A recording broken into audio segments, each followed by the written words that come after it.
Chempionlar Ligasida 2005-2023-yil oralig'ida urilgan eng chiroyli gollar. Birinchi qism.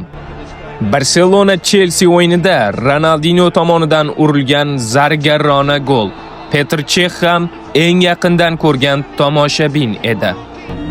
Thierry Henry bir o'zda Real Madrid himoyasini sochib tashlab urgan goli. O'sha davrlarda Henryni umuman to'xtatib bo'lmasdi.